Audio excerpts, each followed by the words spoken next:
Baiklah, Assalamualaikum warahmatullahi wabarakatuh. Perkenalkan, kami dari kelompok 1 akan presentasi hasil manusia Minangkabau. Dengan beranggotakan kelompok yang pertama, Emi Wahyuni dengan NPM 8 Baleh 070078. Yang kedua, Widya Mista dengan NPM 20050001. Yang ketiga, Nurlaili dengan NPM 20050003 Baleh. Yang keempat, Doli Oktamira dengan NPM 200500 Baleh. Dan yang kelima, Budi Indah Atmulya dengan NPM 20050008 Baleh. Yang poin pertama yaitu asal-usul orang Minangkabau berdasarkan temuan empiris.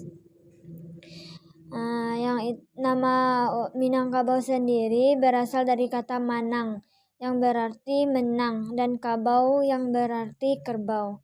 Nama itu diketahui dari sejarah yang ditulis di dalam Tambo. Kisahnya berawal pada saat kerajaan Pagaruyung yang dipimpin Raja Adipaman yang akan memimpin perang. Selanjutnya, nenek moyang menurut Tambo. Nenek moyang masyarakat Minangkabau awal berasal dari keturunan Iskandar Zulkarnain. Kisah di dalam Tambo juga terdapat pada hikayat Sulalatus Salatin. Dalam hikayat itu tertulis bahwa masyarakat Minangkabau pernah mengutusnya untuk meminta Sang Sapurba, seorang keturunan Iskandar.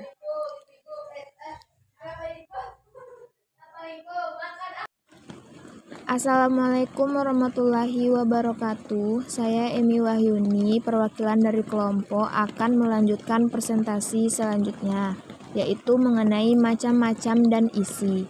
Macam-macam tambo. Tambo terbagi ke dalam dua bentuk atau jenis, yaitu yang pertama, tambo alam Minangkabau, yang mengisahkan perihal asal-usul nenek moyang serta dibangunnya kerajaan Minangkabau. Selanjutnya ada isi tambo.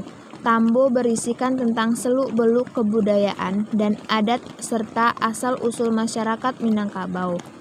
Dalam tambo terkandung narasi-narasi kesejarahan yang ditujukan untuk berbagai kepentingan.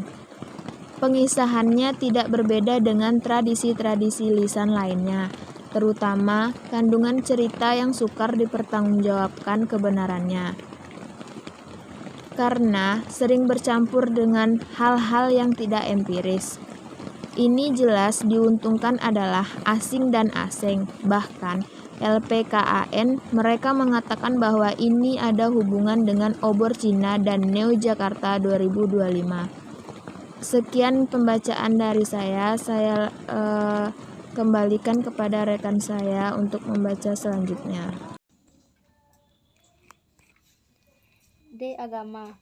Dalam sejarahnya, masyarakat Minang pernah mengalami perang saudara. Hal itu dipicu oleh konflik antara ulama dan pengikutnya yang basikareh menerapkan hukum Islam dengan para kaum adat.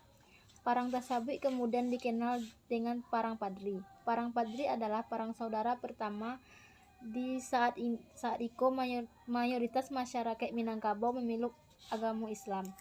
Sebelumnya adalah agama Buddha. Akibat pengaruh kerajaan Sriwijaya, masuknya Islam ke wilayah itu diperkirakan dari wilayah pesisir timur, yakni dari Indragiri, Sarto Arcat yang pada masuk itu sebagai pelabuhan Minangkabau menuju pedalaman Minangkabau. Dari sejarahnya, orang Minangkabau. C. Kedudukan Tambo sebagai historiografi Minangkabau. Pertama, memandang tambo sebagai salah satu bentuk tradisi peninggalan dari sebuah ekspresi kultural kehidupan masyarakat waktu tertentu. Sebab itu, untuk menggali informasi kesejahteraan yang dapat diperlukan kekuatan interpretasi teristimewa dalam mengambil fenomena sosial sesuai jo aspek jiwa zaman yang melatar belakangi lagiannya tambo tu surang. 2. Melakukan berbagai analisis perbandingan jo sumber-sumber peninggalan jo sumber-sumber tertulis lainnya. Mode tradisi-tradisi kesenian sezaman, kesaksian-kesaksian jo pencatatan sumber-sumber asyang yang relevan. Tentunya, sejauh sumber itu relevan, jo mendukung interpretasi tersebut. Baiklah, Assalamualaikum warahmatullahi wabarakatuh. Perkenalkan, nama Ambo Doli Oktamida dengan NPM 2005014.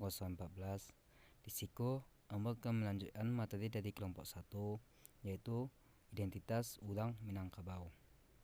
Gambaran umum tentang identitas kultural orang Sumatera Barat dapat dibaca pada tulisan Taufik Abdullah dalam pengantar buku A.A. Nafis Alam Takambang Jadi Guru.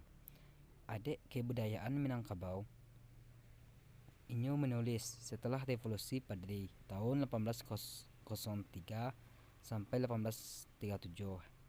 Adik basandi syarat basandi kitab buah menjadi dasar filosofis pelaksanaan adat.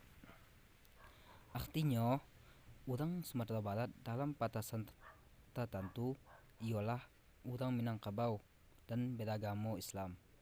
Perkembangan berikutnya, dinamika sejarah Minangkabau Sumatera Barat menurut Taufik Abdullah tahun 1984 merupakan orang Minangkabau bahwa Sumatera Barat ialah milik eksklusif suku bangsa Minangkabau. Beberapa faktor administratif, simbol-simbol dan atribut daerah yang melekat pada Provinsi Sumatera Barat sangat khas Minangkabau. Contohnya, dekatnya logo daerah Sumatera Barat yang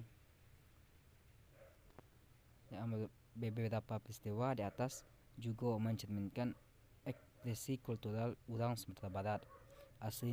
Asrinaldi, dosen Universitas Andalas atau UNAN Padang juga menyampaikan analisis yang sama. Menurutnya, faktor budaya dan agama yang dianut oleh masyarakat Sumatera Barat berpengaruh dalam hasil Pilpres 2019 di Sumatera Barat. Meskipun Jokowi tetapi itu tidak berpengaruh besar terhadap elektabilitas Jokowi karena masyarakat Sumatera Barat berafiliasi dengan Muhammadiyah. Demikianlah fakta-fakta histori yang melekat pada pelbagai peristiwa belakangan ini, sekedar menunjukkan bahwa identitas etnis. Sekian yang dapat saya sampaikan. Saya akhiri. Assalamualaikum warahmatullahi wabarakatuh.